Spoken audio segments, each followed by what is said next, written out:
There are people among us who suck strength and energy out of us, leaving us exhausted and tired. You feel how they take away your energy, mood, and will to act, while they themselves are filled with energy and become calm, satisfied, and confident. Such people are usually called psychological or energy vampires. They depend on other people for recovery and self-affirmation. They need donors, people who can be tempted, captured, suppressed, poisoned, and even loved in a special way. The methods by which they achieve this may be different, but the main idea is to violate the boundaries of others and not allow them to leave the relationship. They manipulate feelings of guilt, shame, fear, and other toxic emotions. Thus, they keep their victim in a state of broken boundaries, which allows them to feed and take away energy and strength.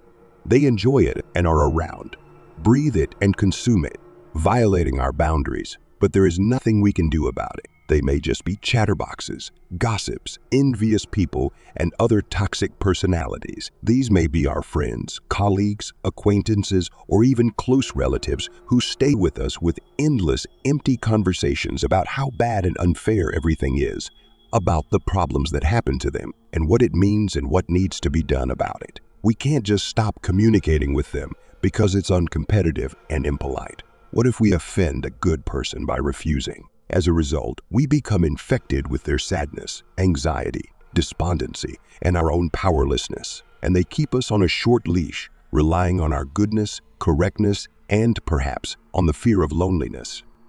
There are also so-called professional victims who are always in sorrow and suffering. These people are always unhappy, humiliated, offended, and insulted. They always have some kind of trouble or tragedy that they are happy to share with us. And of course, we must listen to them, show sympathy, feel shame and guilt that things are not so bad for us. And of course, help them with everything in our power. Otherwise, we become insensitive egoists and rotten people.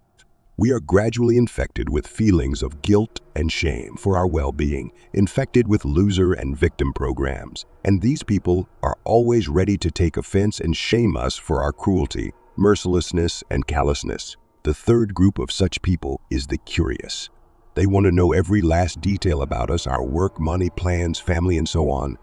They are interested in our earnings, our family, close people, everything related to us. And they persistently search for information, track down our values, our weaknesses, and precious things that are charged with our energy and emotions. They hunt for it and drink the energy as if enjoying the process. Imagine that you are an experienced writer with a lot of experience and have to rewrite the text, preserving its meaning but adding uniqueness. Imagine how your feelings change when you tell your hidden values, goals, thoughts, plans to someone. Even the image of your goal changes when you do it. Share it with someone else. Now I don't even really want to do it. And in general, you think, why did it occur to me to share this? The interlocutor seems to dirty your personal belongings with his reaction. Your goals, values, some intimate things. And yet it seems indecent not to answer, and it's a shame to keep it a secret. You have nothing to hide. It's just interesting. It should be a shame not to talk about yourself. Next, the fourth is bores, provocators, loudmouths, brawlers. These are people who like to violate other people's boundaries, infuriate, annoy, exasperate, frighten, provoke. They are always looking for conflict and are happy to. They know well what buttons can be pressed on a person to get him out of himself, to destabilize, and then also accuse him of being unbalanced. They literally hunt for other people's reactions and emotions and consume them with pleasure.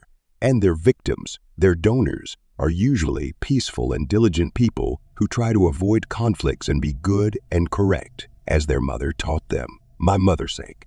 A smart person will keep silent. You can't stoop to their level. You need to be above it. It's a shame to fight. It's not right to be angry. It's not good to answer. You can't. Why would you do that? And such a psychology of patience and self-defense.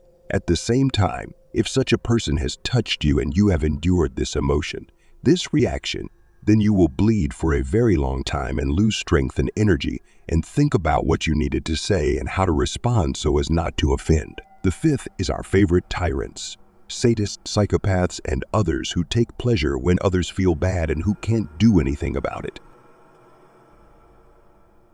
For example, these may be managers who use their position to assert themselves and manipulate. For example, their subordinates, threatening dismissal, fines, and other trouble. Or it may be other situations where the victim is trapped by his fear, shame, and cannot do anything to change the situation. In this case, they are food. Everyone determines for himself whether he will allow himself to be eaten or not. Sixth, unfortunately, it can be spouses, both husbands and wives, interdependent relationships.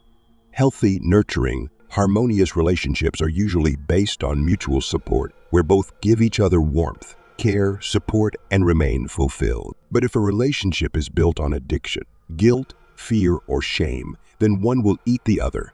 And the one who is always wrong, who always does wrong, should think about his behavior. He should be ashamed. And the one who is more afraid of being abandoned in a couple is usually food. The second one is in a privileged position in this relationship. He is always dissatisfied with everything. He is always owed something, and he can criticize, humiliate, suppress, or manipulate others when he wants to assert himself or cheer himself. At the same time, when one neurotic with a persistent sense of guilt meets another neurotic with a persistent sense of resentment, they create stable, interdependent relationships together and live in them for a long time and unhappily. And when they have children, they learn such a relationship.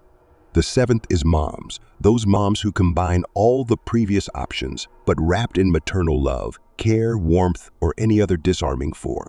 It can be criticism, neglect, humiliation, comparison. All I do is take very deep care of your well-being. I sincerely want you to feel good. All this is solely for your own good.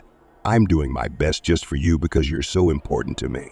I run your house, control when, swear, and with whom you were. Demand that you share with me all the details about yourself and your life, even take your things. But all this is just to take care of you because I'm so worried about you. I'm so worried about you. Everything is for your good because you are my whole life. This is tyranny, sadism, comparison, humiliation, pain. As your mother, I know better what you need and how to live. And no matter how old you are, 20, 30, 40, 50, mom always knows what to do. And you have no right to be unhappy. You have no right to defend yourself. You have no right to leave. Because you will offend your mother. Mother is sacred. You cannot offend. After all, I gave birth to you. I fed you, and you, an ungrateful creature, obey your psychologists on YouTube who teach mothers not to love. The longer you slide into depression, despair, powerlessness, and a sense of your own insignificance, the more calmed, saturated, and satisfied the mother becomes. The eighth is children. Children are always a difficult topic, and they can exhaust the soul, earning energy, attracting attention. But the usual problematic behavior of a child is a manifestation of family problems. For example, if the mother does not show an emotional connection with the child, does not provide him with love, warmth, and care, and this is critically important for the child, he becomes problematic in order to attract what he needs and be satisfied. Or, for example, if the parent's marriage is bursting at the seams, the child's problematic behavior and attracting attention to themselves can temporarily unite them around this problem and save the marriage. But if in response to such behavior the child receives only humiliation, punishment, and pain, such roles and attitudes can be fixed in him as a program.